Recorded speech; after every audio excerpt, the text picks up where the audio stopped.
The Snow Queen by Hans Christian Andersen, and narrated by Michael Ward. First story, which treats of a mirror and of the splinters. Now then, let us begin. When we are at the end of the story, we shall know more than we know now, but to begin.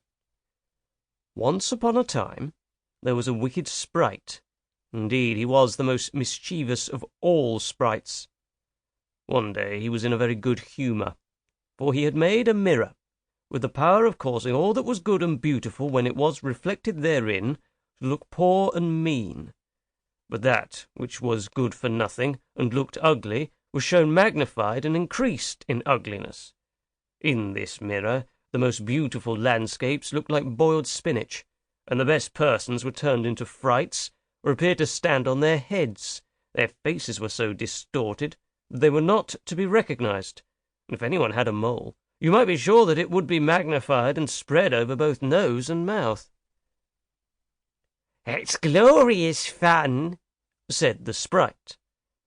If a good thought passed through a man's mind, then a grin was seen in the mirror, and the sprite laughed heartily at his clever discovery. All the little sprites who went to his school, for he kept a sprite school, told each other that a miracle had happened, and that now only, as they thought, it would be possible to see how the world really looked. They ran about with the mirror, and at last there was not a land or a person who was not represented distorted in the mirror. So then they thought they would fly up to the sky and have a joke there. The higher they flew with the mirror, the more terribly it grinned. They could hardly hold it fast.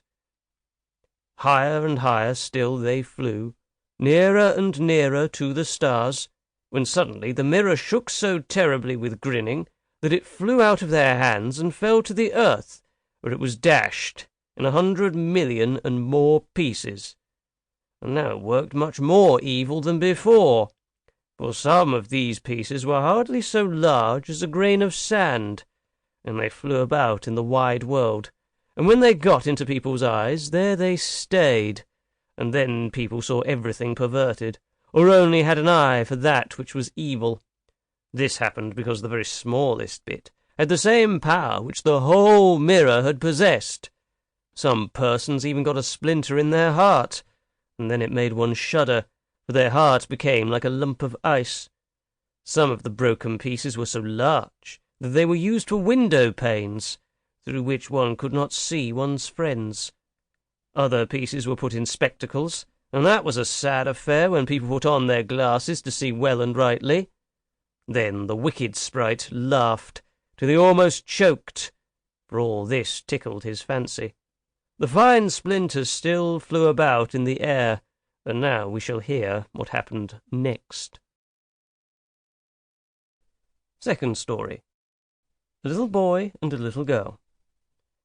In a large town, where there are so many houses and so many people that there is no roof left for everybody to have a little garden, and where, on this account, most persons are obliged to content themselves with flowers in pots, there lived two little children, who had a garden somewhat larger than a flower-pot.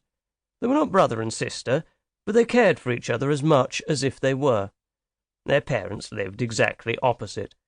They inhabited two garrets, and where the roof of the one house joined that of the other, and the gutter ran along the extreme end of it, there was to each house a small window. One needed only to step over the gutter to get from one window to the other. The children's parents had large wooden boxes there, in which vegetables for the kitchen were planted, and little rose trees besides. There was a rose in each box, and they grew splendidly. They now thought of placing the boxes across the gutter, so that they nearly reached from one window to the other, and looked just like two walls of flowers. The tendrils of the peas hung down over the boxes, and the rose trees shot up long branches, twined round the windows, and then bent towards each other. It was almost like a triumphant arch of foliage and flowers. The boxes were very high, and the children knew that they must not creep over them, so they often obtained permission to get out of the windows to each other, and to sit on their little stools among the roses, Sample complete. Ready to continue?